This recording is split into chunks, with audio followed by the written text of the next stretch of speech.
and welcome to Pro Baseball World Tour here on RTC Multimedia YouTube channel. My name is Rick Crabb, and joining us as always from his palatial estate in New York, Mr. Eric Marenbach. Eric, thanks again for joining us. How was your weekend in baseball, and how was your weekend in general? I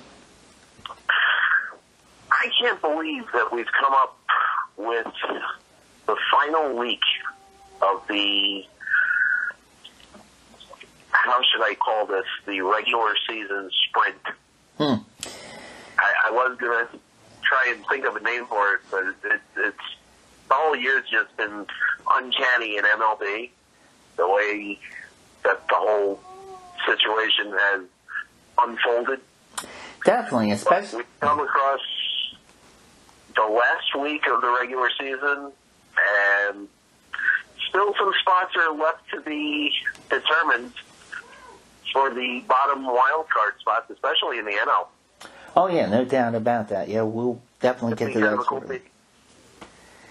And it was, and what's interesting is, when we started this program, it was during the first week of this Major League Baseball sprint, abbreviated season, COVID-related season, whatever you want to call it. Yeah, and now we're approaching the postseason with that, and a lot of wrinkles, a lot of developments with that. We'll get into the seeding of these teams very shortly. A lot of teams still trying to work that out because of some like the Tampa Bay Rays have clinched already, but it's a matter of seeding depending on what happens with the regular season. You and I spoke, some teams may be playing as spoilers if they're already eliminated, but some they're still very close. So, I mean, you've got teams right now that are basically separated by your dreaded half the game just to get in as the wild card. I believe Cincinnati is only a half a game up on Philadelphia right now for like this the seventh spot in the new playoff format. So some of the games are meaningless, but some have good playoff implications to it, which makes it kind of fun under this new system. Right. And you're getting some teams that you don't normally see, for example, with the San Diego Padres. I mean, we were talking about that earlier. What a great story they've been this year. And as much as we've been joking about them, the Marlins, we've been calling them the Corona Fish throughout the program, but they persevered, and they've had to juggle their lineup several times, and they're still in it, and they're still well within it, and they still have a very good chance of advancing throughout the postseason as well. So good for them. We shall see what happens in the bubble situations, the way it has now been recreated as far as the playoff scenario. The first series are in teams' home ballparks, and then everybody gets relocated to either Texas or California. Right. So it should be quite interesting to see who goes where, when, why, and how. Especially since you mentioned Texas and California, you have the Texas, which would be the Texas Ranger Stadium. I think it's called Globe Life Park in Arlington.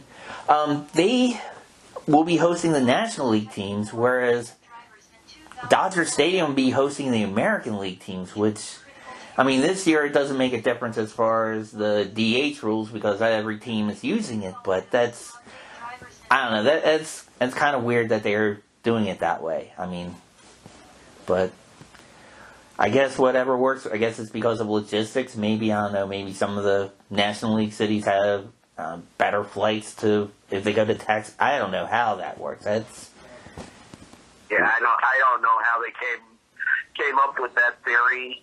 Maybe that has to do with the TV networks, which in any postseason, the national networks play a big part in anything anyway as far as scheduling goes. But right. And I mean, this brings a new wrinkle to it. It does. Although the big three markets each have have teams in each league. So although I don't think the Mets will be able, doesn't look like they'll be able to advance into it. But I mean, the Cubs look strong.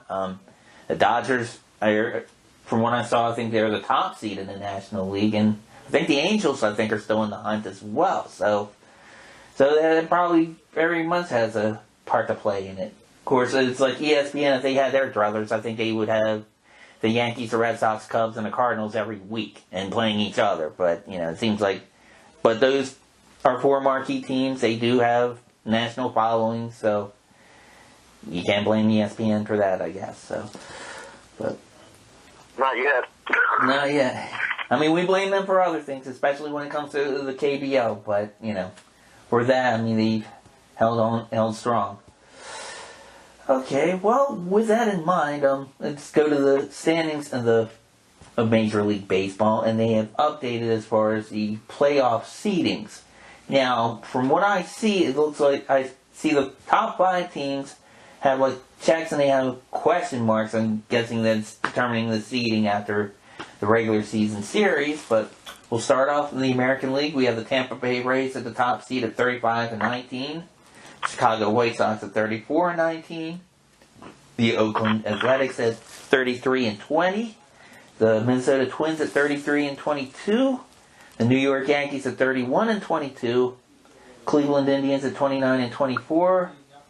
Toronto Blue Jays at 27-26. And the Houston Astros at 27-26. Now what I'm going to do is I'm going to go to the National League for their top 8, and then I'm going to go into the divisions, and as you mentioned, a lot of teams are very close as far as with their seeding, and some teams are like a half game out of the top 8, as we'll mention. So we'll go to the National League real quick, look at their top 8 right now. The Dodgers looks like at 38-16. San Diego Padres at 34-20. As we discussed off the air, great story with that team. The Atlanta Braves at 31-22. The Chicago Cubs also at 31-22. Miami Marlins at 28-25. St. Louis Cardinals at 26-24. The Philadelphia Phillies at 27-26. And the Milwaukee Brewers at 26-26. But you see a lot of other teams, I guess it's because of what division they are and where they stand, but you have Cincinnati at 27-27 playing 500 ball. They're just a half game away from the Phillies. And the Brewers, I mean, they, 5 percentage points, I guess there's a difference there, but they're at 26-26, as are the San Francisco Giants. So, I mean, you could have those teams fighting their way into a playoff spot, and you could also have, like, the Dodgers and the Padres trying to fight to keep those top 2 spots for home field advantage, as you had mentioned earlier. So, and American League doesn't seem like it's close, because the 8th seeded Astros are 27-26, but then it's all below 500 teams after that. Seattle at 23-30, the Angels at 23-31, Baltimore at 23-31, Detroit at 22-30, Kansas City 21-32, Boston 20-34, and Texas at 19-34. So it looks like the American League, they have the bracket set up. It's just a matter of seeding for them. The National League, it could be a lot of teams playing spoilers and a lot of teams moving up and moving down out of those spots. So actually, out of the two, it looks like the National League looks like the more interesting pennant race than the American League does. Whatever it is, it's going to be a good week, and it sets up interesting matchups for the first round where you're actually fighting more or less for home field and the new system, the way the playoffs work. I had actually thought that the whole postseason was going to be in bubbles, but the first round, apparently, you're playing most of the games in your home ballpark for the top 4 teams. Mm-hmm. And that's probably done for logistics. I mean, right now, I agree with how they did it, where they have the geographical divisions of each league playing together. You have both you have both East divisions, both Central divisions, both West divisions playing, each other, which it's probably smart. I mean, for flights and for safety of the players, I would imagine too. So it's kind of smart to do it that way. And then I guess with the bubbles, I mean, they're thinking more of just warm weather. You know, I don't know, if New York or Chicago in late October or early November. I mean, granted, those cities have hosted postseasons there before, many of them. But, I mean, I guess they're thinking more of just weather, just to be air on caution, just to get these games out. And it makes you wonder what the owners' meetings are going to be like after this is all said and done. Whether they're going to keep some rules, if they're going to keep some divisions, or I had heard talk about them keeping the playoff seeding as it is. I mean, for years to come. I'm not so sure that'll work, but I guess if their owners are thinking if they do have fans back, that's more teams that'll be competitive. That's more games that'll be on on TV in the playoffs, and they can sell more playoff merchandise. I guess it's just money, money, money, as it always is with these leagues, I guess. What I think is going to wind up happening for future years is they're going to use this year as a model. So whereas the season is going to go back to 162 hopefully next year, mm-hmm. But as far as the playoff scenario, I don't know if they're going to generate as much ratings. So I think they're going to use this year as the model for the ratings thing to see if going forward they can continue doing it this way. Otherwise, you'll go back to the way that things were with only 10 teams going in. Right.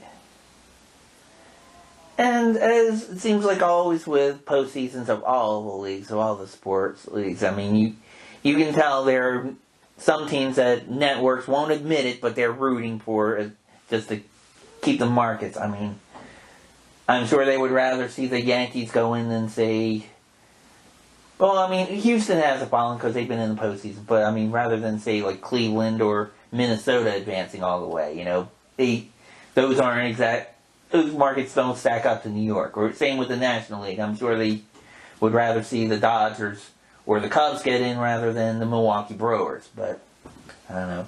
Personally, good baseball is good baseball. If they're the best teams, they deserve to get in, and, I think it'd be fun to watch either way. But not everybody sees it that way, I guess.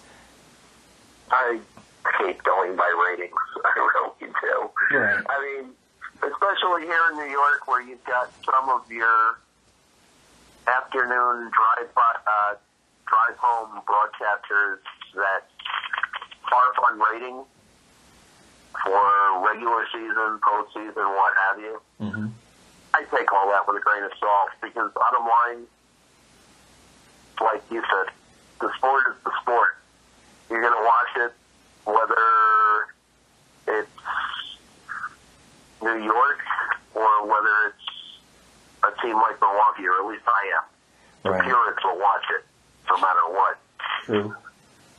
I think in those cases, I think it's also a case of those people wanting to do hot takes just to get people calling in or tweeting in or whatever, and just to get somebody who, disagrees with them, who violently disagrees with them, and state it on their shows or that kind of thing, Or you get these same folks that host these shows on ESPN and FS1, like your Skip Baylesses and your Stephen A. Smiths, those people just want to shout over each other and just go nuts and just say stupid stuff just to get people talking about them.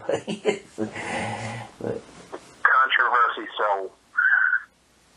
Yeah, no doubt. So that's what we have going on with Major League Baseball. Hopefully we'll have an exciting postseason. Looks like we will. Hopefully it'll be a safe and positive season too. And hopefully when we're talking about these teams next year, fans will be going to games. But the virus and the vaccine hasn't come out yet, and it looks like it might not for I don't know. What are they saying now, Eric? Last I heard, it might not be for another year at least. So. Okay, as far as the vaccine goes, you can listen to whatever network you want. Right. Bottom line, as fast as they're trying to rush out the virus for political reasons or what have you, realistically, for the amount of people that you'd actually have to give the vaccine to, right, you're not going to have it fully deployable to the vast population until April, maybe June or July of next year anyway. right. The only people that are going to get fast-tracked and do it now are, let's face it, the people that are more influential in this world. Makes sense. You and I, we're not going to see that vaccine anywhere near our bodies or pocketbooks until, as I said, sometime mid-next year. Right. And that's at the very earliest. And what's interesting, I mean, you mentioned the political climate. There are some people who will be, like, resistant to it, that don't want to take it. So, I don't know, it's kind of... That'll be a hot-button issue, I'm sure. Especially next month in our country, there'll be our election. So, we'll see about that. Oh, you got people that don't even take flu shots. And the flu, is a killer also. Oh yeah, definitely. At my job, I mean, they were giving us forms to fill out. They said they're going to make flu shots available to anyone who wants them in the first week of October. I signed up, and a couple of people in my department have, but I've spoken to some people who are like, no, that's just going to get me more sick. Last time I took the flu shot, I call it the flu. It's like, no, it's not how it works. But, hopefully they don't get sick, but I'm a little concerned about that myself. But, yeah, I mean, it'll be interesting to see how readily that vaccine will be, or even if it's not readily available, if they're able to ease restrictions, if they lower the curve enough. But I guess it depends on jurisdictions around the world, so we'll see. All right, Eric, do you have anything else to mention about Major League Baseball or anything else in North America regarding baseball? The only other thing that got brought up today, which we kind of expected given the playoff bubble situation and the lack of a minor league season, but the Arizona Fall League has basically been canceled for the upcoming October, November type thing. So that's another thing that has got squashed. You kind of expected it, seeing that with the bubbles, the way they're constructed, there was no way that you were going to be able to set up everything else in the Arizona area. So just victim of circumstance. Yeah, and I think we discussed on previous episodes that the World Baseball Classic kind of pushed everything back because some of the qualifiers were going to be in Arizona, and they kind of postponed everything. It looks like they backed it up to at least a year, possibly more for some of those games. But yeah, I think a lot of it had to do with there were some qualifiers, I think, in the Tucson area, if I'm not mistaken. Yeah, that was for the WBC. Yeah. Right. Yeah. So they probably did that for the same reason. I mean, I would imagine some of the Fall League would be in Tucson, and some of the other, I guess, Cactus League stadiums there too. So. Yeah, and then I think you and I had mentioned either on the air or off the air about possibly the LG Twins coming to Arizona to do their spring training, but I don't know, this COVID might put a kibosh on that too. I don't know. I just hope that that's kind of squared away by next year, and the teams that do come in to play their initial spring training in the States, either in Arizona or Florida, maintain those relationships with their respective ballparks. I know this year was quite enjoyable for me having a second game in Florida with the Cuba Tigers being in Fort Myers, and I hope that relationship continues.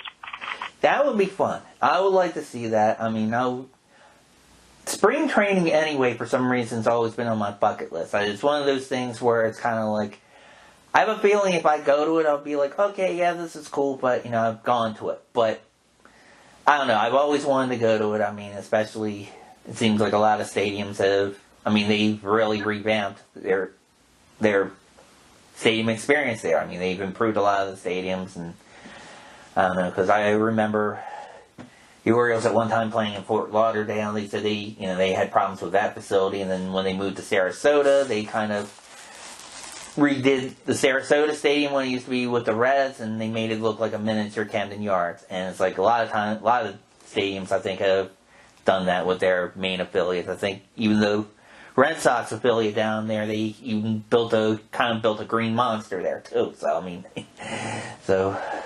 that would be a lot of fun, and just to be down in Florida and not freezing and digging out snow or scraping ice off your windshield would be a nice change of pace too. And you get to see baseball, so win, win, win, win, win.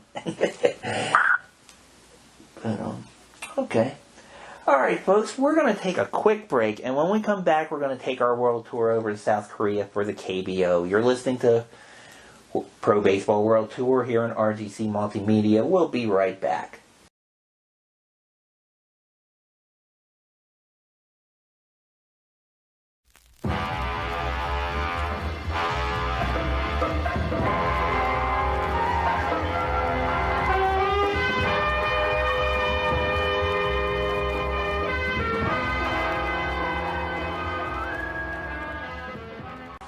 Alright folks, welcome back to Pro Baseball World Tour on RGC Multimedia. Rick Crabb, Eric Marin back. And as promised, we move our world tour over to South Korea and the KBO.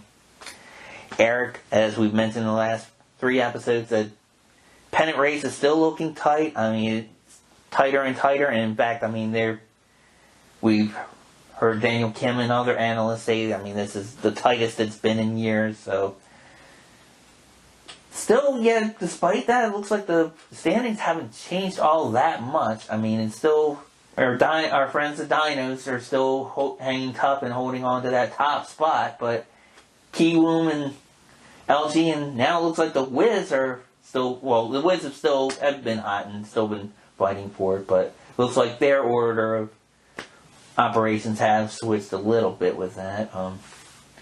And some teams seems like they're hot for different reasons. Seems like Kiwoom, they have some bats, but it seems like their pitching's more helping them out.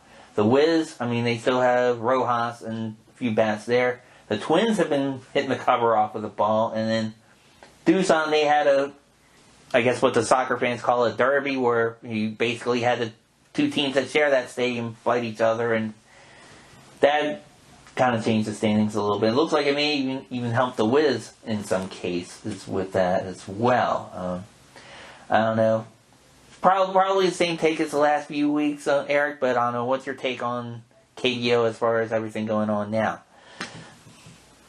I like the fact that the Dinos are like kind of hanging on by a thread there.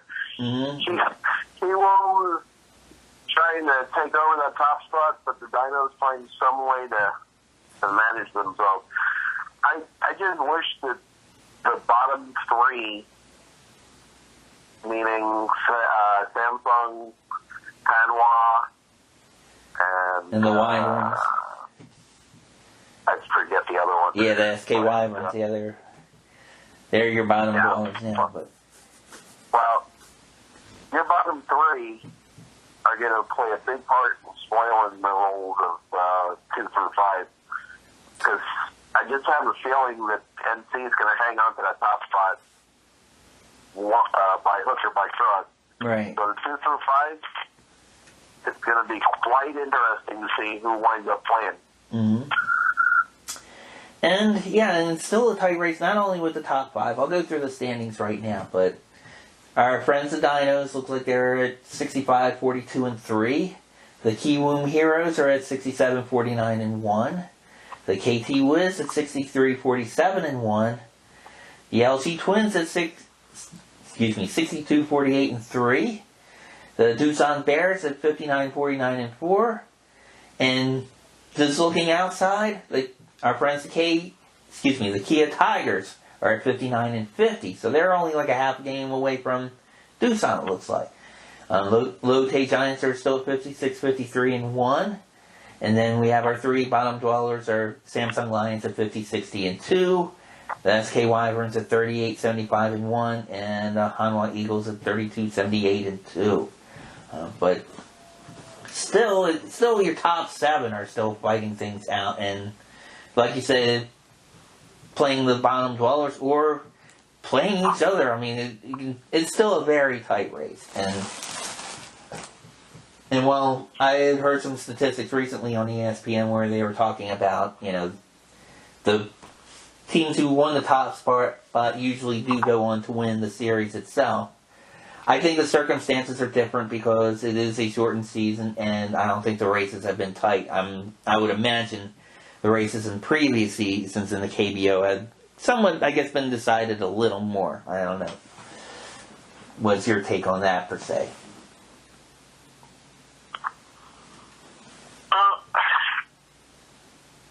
I have always been the spoiler type where those 8 through 10 teams will all of a sudden have some sort of motivation to knock out the other teams. Mm-hmm. I agree. That seems to be what they're going through because, let's face it, the Wyverns have had an interesting year where their manager has gone down twice due to injury. Right. So just to earn a sense of respectability, I think they're looking to just finish off the year on somewhat of a high note. Yeah, definitely. And Hanwha, I mean, we spoke about it on previous episodes. Some of their future league stars have tested positive for COVID, and there was concern about the season maybe being put on hold because of it. But fortunately, they worked that out. But yeah, you've had some issues, and I don't know. It seems like the Dinos seem like they're America's team, or at least Carolina's team, and Kia Tigers have adopted a few fans in Florida by training there, as you had mentioned, and it looks like Lotte Giants. I think they're the most popular team in Korea itself, and then you have like other people have maybe jumped on Doosan's bandwagon or the Wiz, and people make fun of the LG Twins for their shiny red jackets, that kind of thing. But still, I mean, it's a lot of fun baseball to watch. So, Lotte is an international conglomerate where they own teams in all 3 leagues. Mm-hmm. If you think about it, they actually no, I take that back. They actually own teams in Japan and Korea. Mm-hmm. So the whole corporation of Lotte is not necessarily bicoastal, but bi-country forward. Right. I'm not sure about that. I know they are a huge. Now, I mean, we know probably in the States we probably know them most for their supermarkets, but from what I've been told, I think they own a lot of different food consortiums. I mean, they're almost like their version of Nabisco. I mean, as far as just a wide variety of things that they own, I think. Right. I know they own hotels. They own certain hotels too. There's a hotel in New York City, as a matter of fact, the Lotte Palace Hotel. Oh, no kidding. So that's part of the corporation as well. Right. And one of those companies, is it Lotte, or maybe I'm thinking of someone else that also owns a stake of Oriental Brewing, if I'm not mistaken, because I've been sampling some of their adult beverages that they advertise at some of the team's games, or some even sporting as sponsor patches on their uniforms. But I mean, I know you a lot of times I love matches. It makes everything fun. Oh yeah, definitely. Some people say it's a distraction, but it's all about money. I actually like them. Mm-hmm. Yeah, and although what nice thing about the KBO from people I've spoken to, and I'm sure you have as well, someone phrased it perfectly. They said the game was made for the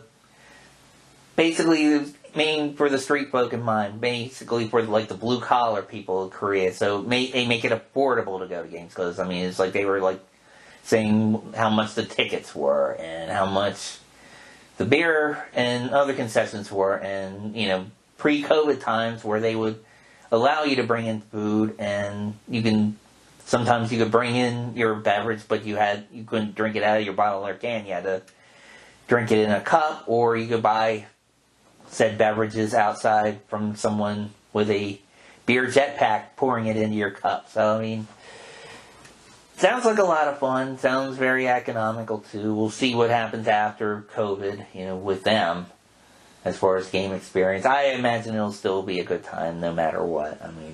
Still in my bucket list. In general, are more affordable per se than your average major league ballpark. Mm-hmm. When I go to Taiwan, your average ticket price for the infield, is the basic translation of $10 American. Nice.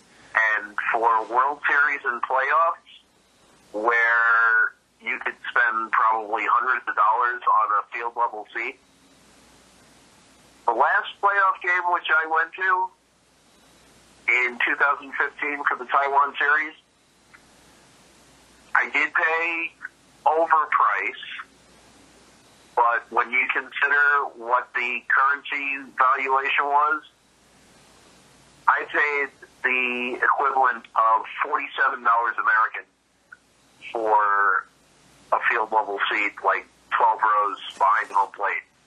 Those seats in America, God knows how much, probably $1,000 a pop for a playoff or a World Series type situation. So it's much more affordable in Asia. Oh, sure. And that's a face value, and not counting Ticketmaster or other ticket vendors, trying to second generation ticket vendors, I guess, so you always have that. Right. So. Well, believe me, there are scalpers in Asia, but they don't gouge as much as you would in America. Mm-hmm. And again, with their currency situation versus ours, it's much more affordable, even if you do pay quote-unquote scalpers prices. Right. And it would be affordable for us, although, like you said, their economic structure is a little different. $50 a seat might feel like $300 a seat to them, to some people there, I would imagine. But right. Yeah. Either way, I'm going to get a travel agent. We're going to have a little talk. So, probably be racking up the airfare, going to Taiwan and Japan, and I don't know. We'll hit more cities there than Godzilla. It would be a lot of fun. I hope we can anyway. So, but do you have anything else to mention about the KBO before we shift our tour to Taiwan? Pretty much there. Week by week seems to go through different stuff and just take every game as it comes. Okay, very good. All right, folks. Well, then we're going to take another break, and when we come back, we will be talking about our friends in Taiwan and the CPBL. You're listening to the Pro Baseball World Tour here on RGC Multimedia. We'll be right back.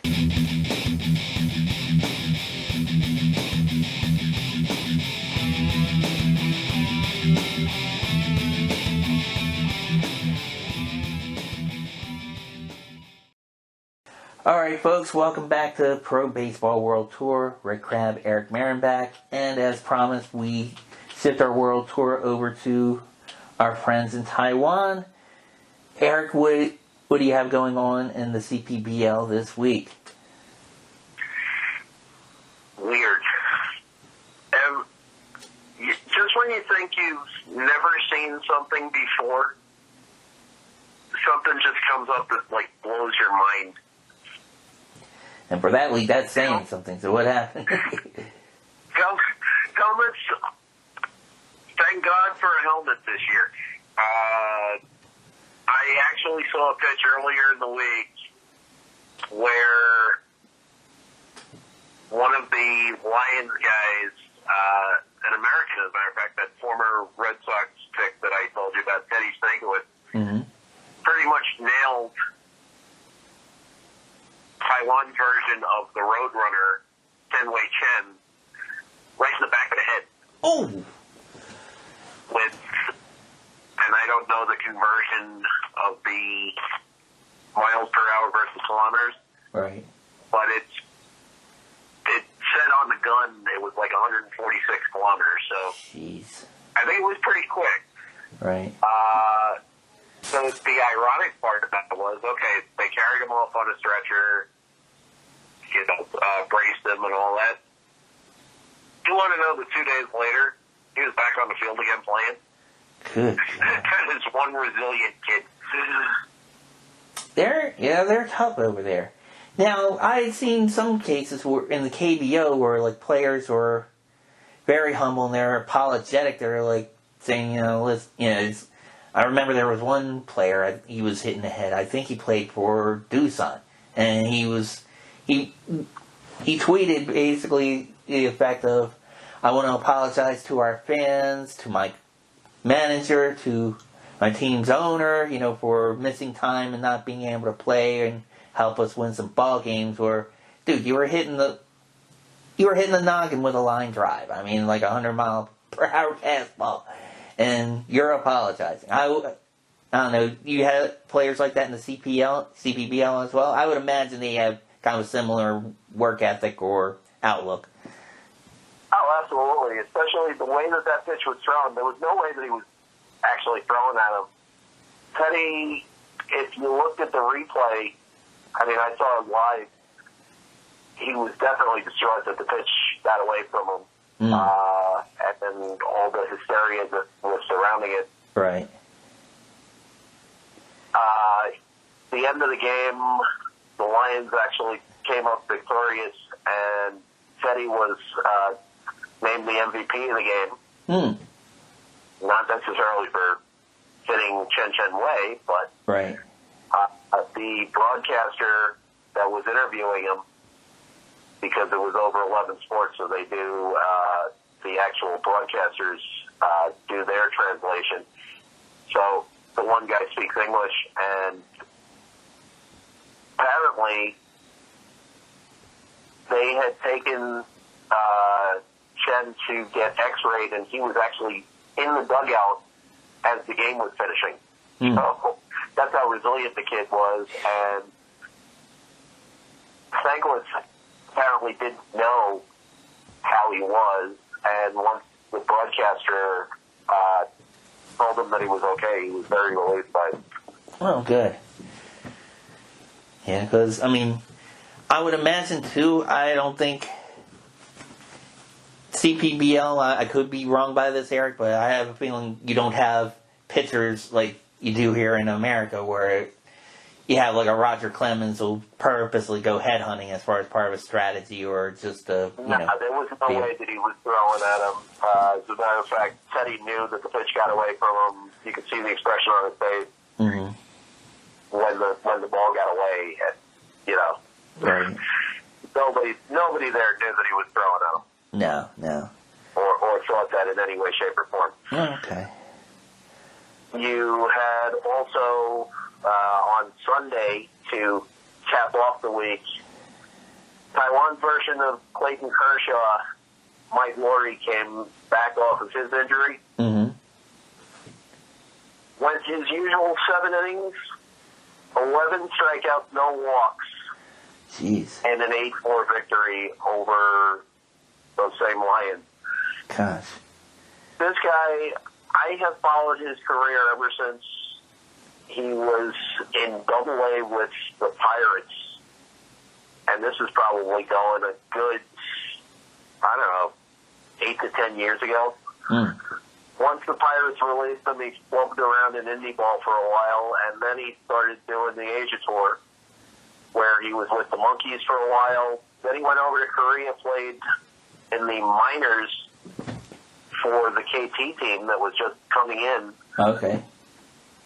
He went back to Taiwan and played for the what is now the Fuban Guardians.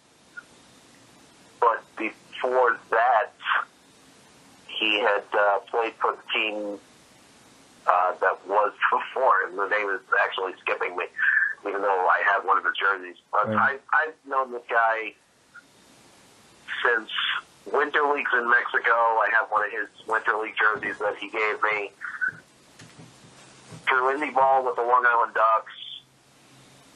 He's a special pitcher, and it's a wonder that in all the years that he's been in ball, why, if you look at what the Pittsburgh Pirates could have had, if he would have been living the dream, so to speak, right, in America, how much he could have benefited the Pirates organization, because I'm sure you figured that out going back to MLB for 2 seconds. The Pirates need pitching.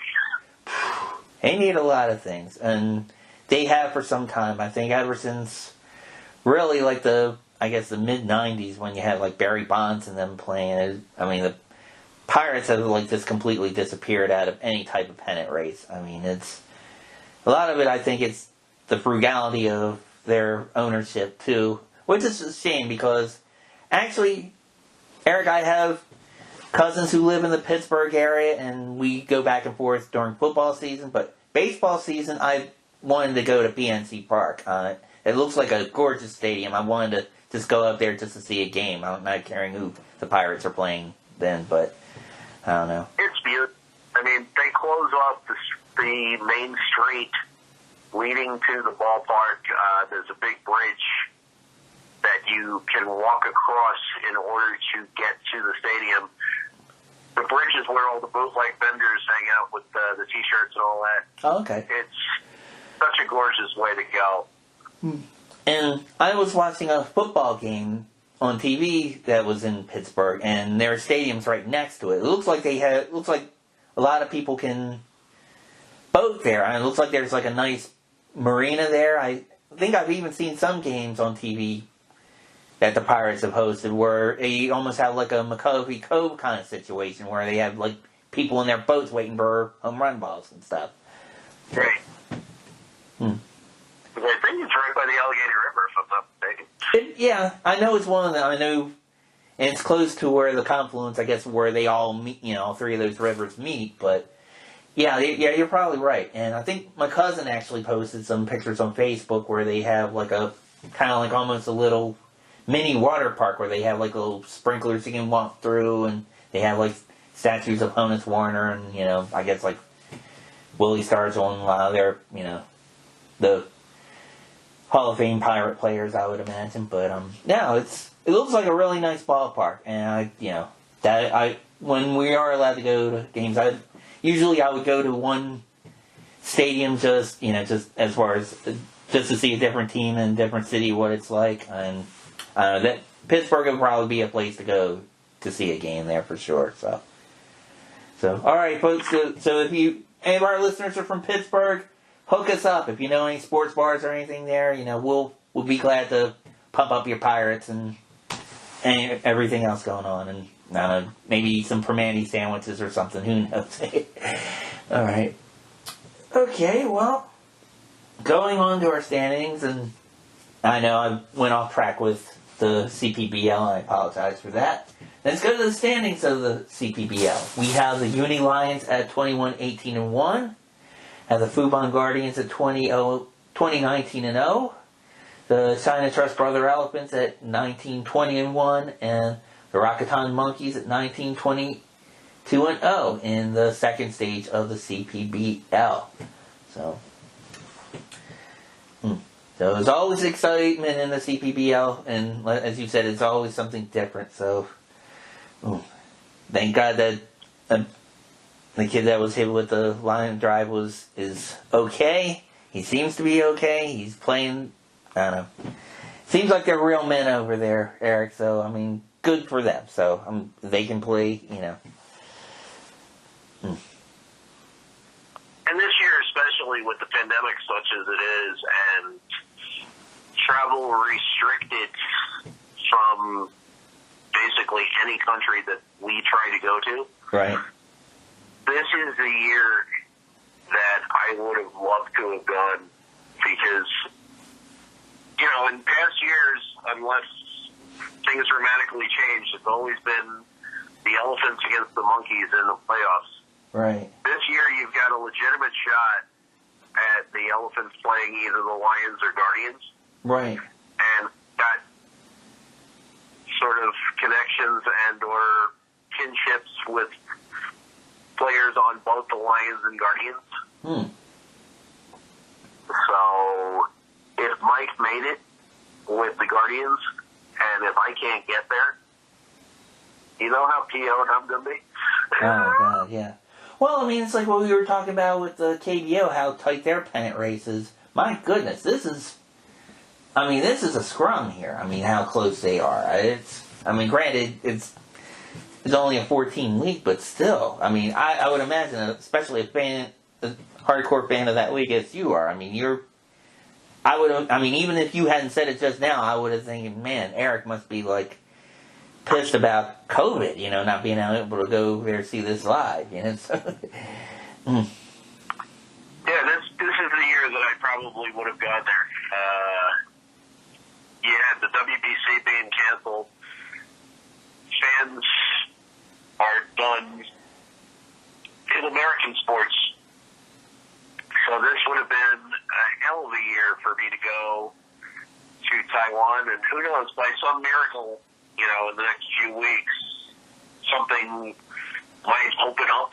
Right. Who knows? But for me to not be able to go and see Mike and or the guys on the Lions play against the Elephants, staying in my friend's place. Oh boy. Right.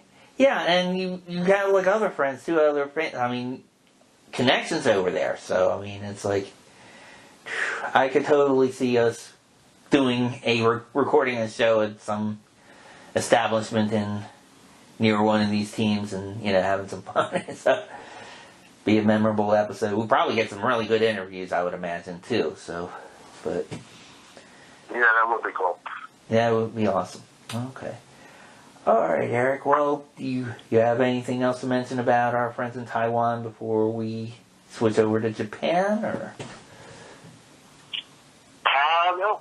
Tomorrow starts off the week. You've got the Lions and the Monkeys, so see how it goes. All right, very good, very good. All right, folks, we're going to take our final break, and we're going to talk about our friends in Japan and the NPB, and as well as some other leagues that we discussed last week. Probably briefly touch on them as well. We mentioned last week, for example, Cuba starting their season, and we have a few winter leagues that getting ready to start up shortly. So we'll probably talk about that a little bit too. You're listening to Pro Baseball World Tour here on RGC Multimedia. We'll be right back.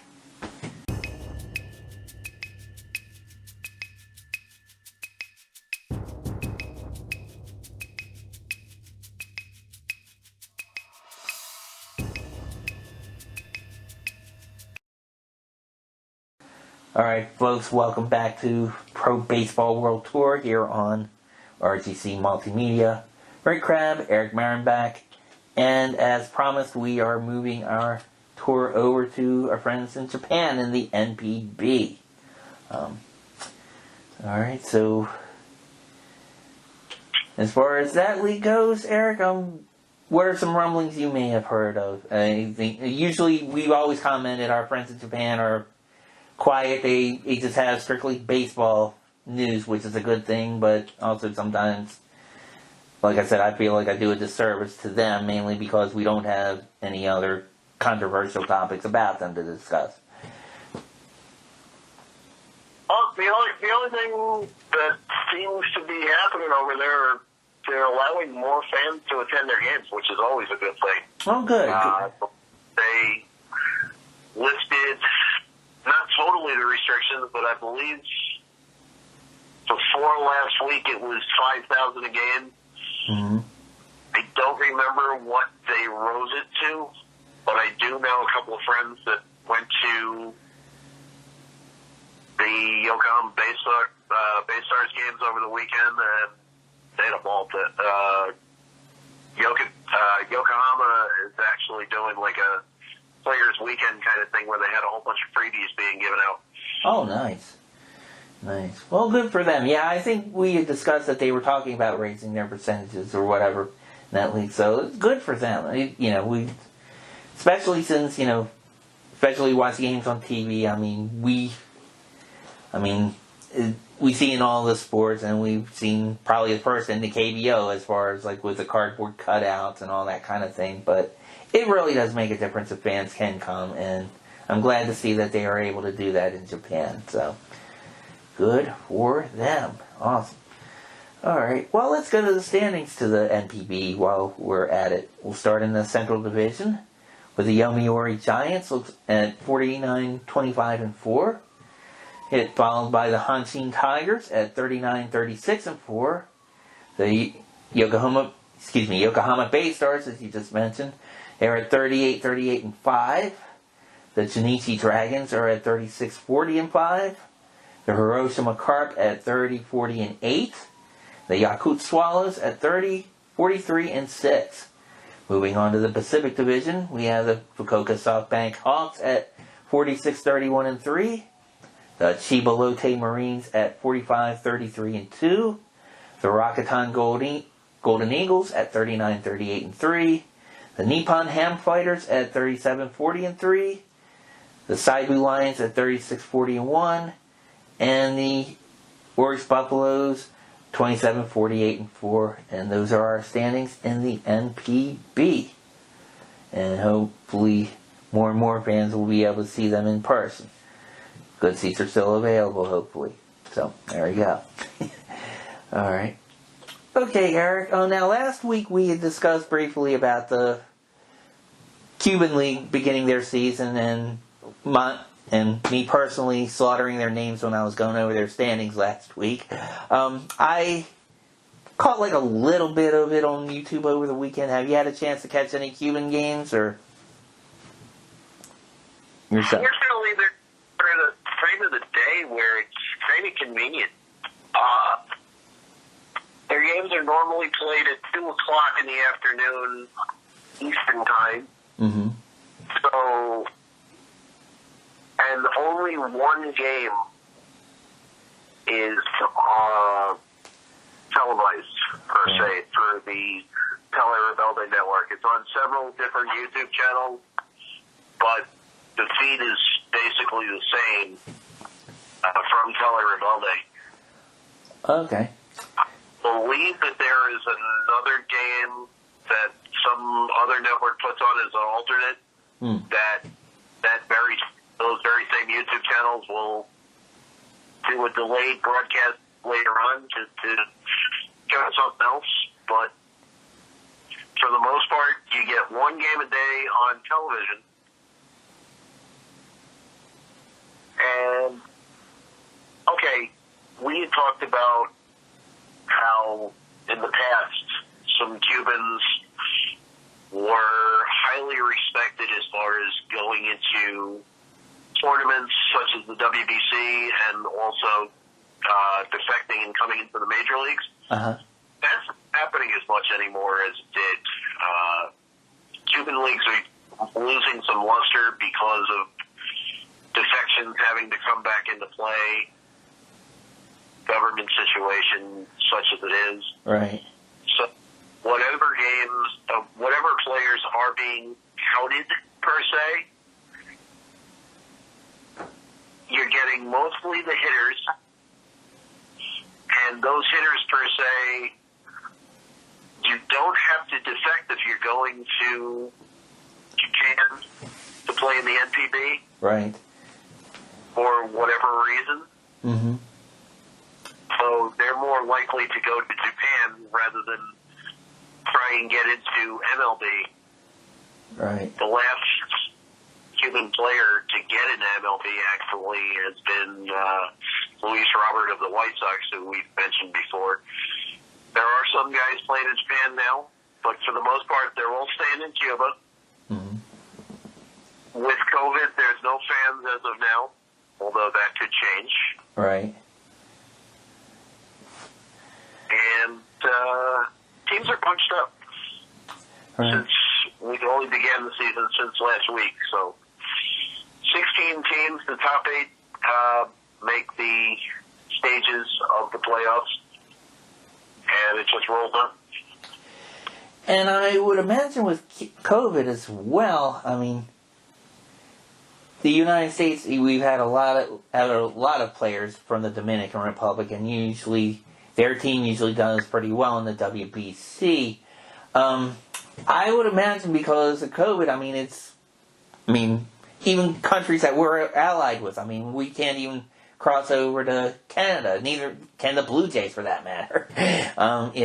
So I would imagine it has to be rough for them, because I imagine for like the Dominican Republic, a lot of those players, that's kind of like their ticket out of the country, pretty much, if they can do well in baseball, that kind of thing. But I'm wondering, Eric, I'm guessing the defection issue, it's tough enough going from Cuba to the United States, but I would imagine, I wonder if there's some players that actually try to defect to the Dominican Republic from Cuba. I would imagine their borders are very strict there, though. I would imagine you probably don't have too much of that going on. I don't know. What's your take on that? How familiar are you with that situation? Really, I'm not quite sure as far as the visas, that it's much easier to do the NPB type situation. Mm-hmm. I would imagine that, yeah. I would imagine that would probably be less of a headache. I would agree, but... So, it's very weird, mm-hmm. the way that it has transpired.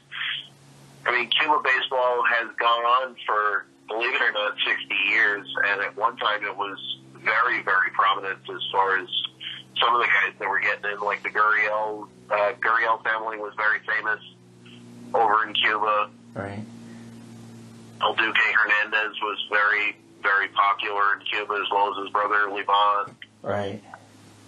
The whole situation over in Cuba with government and all that, it's lost its luster for sure over the last few years. Yeah, definitely. I would imagine so.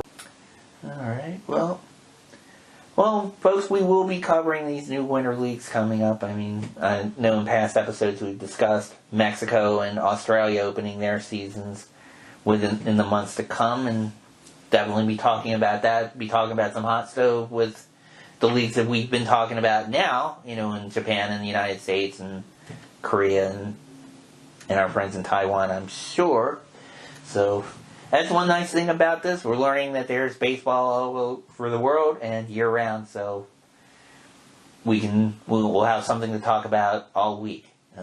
Probably in a few months we'll be talking about Manny being Manny in Sydney, Australia. So I don't know, that should be fun too. I'm looking forward to seeing those games actually. So I want to see if any of the YouTube broadcasts have any of the guys doing the Red Wigs.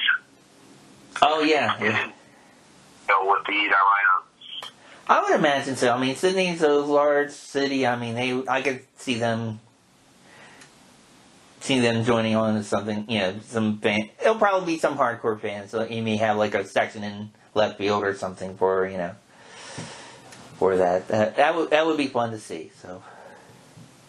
And I'm definitely looking forward to seeing some of their cheerleaders from what you told me a couple episodes back. So, Oh, believe me, the Australian cheerleaders are quite hot. Even the cheerleaders in Mexico, during their winter league season, they're pretty hot in their own way. Oh, yeah. As well. I'm sure. I've seen some of their soccer matches with their national teams, and yeah, I would tend to agree. Definitely. So, all right. So, baseball was an international flavor, and some of their female admirers and male admirers of the female admirers with their own international flavor and our own internet. All right, I'm getting away from that. I'm going to get us in trouble. Eric, do you have anything else you want to add before we sign off? I'm sorry? That's what keeps me watching. It's motivation. Oh yeah, definitely.